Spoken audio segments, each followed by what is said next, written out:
In an age marked by political turmoil and the rising call for church reform, one humble monk was called from the peace of his monastery to carry the weight of Christendom. Today, we remember Blessed Pope Eugene III, the first Cistercian monk ever elected pope, a man of prayer and humility who struggled to shepherd the Church during one of its most turbulent times. Eugene III was born as Bernardo Paganelli di Montemagno in the region of Pisa, Italy, around the year 1080. His early years remain obscure, but what we do know is that he was deeply drawn to the spiritual life. He entered the religious order of Canons Regular of San Frediano in Lucca, but a providential encounter would soon change the course of his life. He met Saint Bernard of Clairvaux, the great reformer and mystic, and was inspired to join the Cistercian order, seeking a life of deeper contemplation and purity.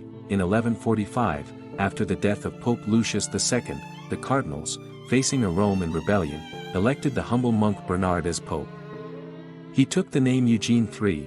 Saint Bernard himself was shocked by the news and even skeptical, writing to Eugene, "Who will grant me that I may see you rather return to the cloister than sit upon the papal throne?"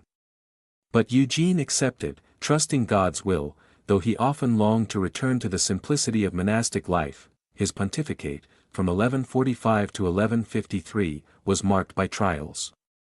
He faced Roman revolutionaries under Arnold of Brescia, who rejected papal temporal power.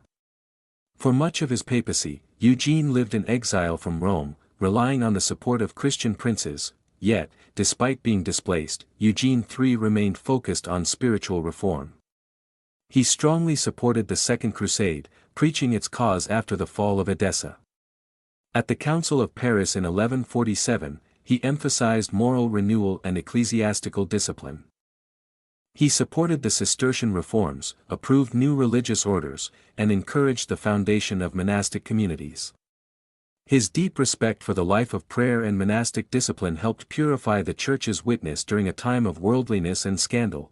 Despite being pope, Eugene maintained his simplicity and humility. He is often remembered not for grand achievements, but for his integrity, gentleness, and deep spirituality. Blessed Pope Eugene III died on July 8, 1153, in Tivoli, Italy. His cause for sainthood began not long after, and Pope Pius IX beatified him in 1872, recognizing the heroic virtues he lived amid adversity. Though not widely known, his life stands as a testimony that the Church's strength is not in earthly power, but in holy men who follow Christ faithfully. Even from a throne, in the quiet heart of the Cistercian order, a pope was formed. In the storms of rebellion and exile, he remained faithful.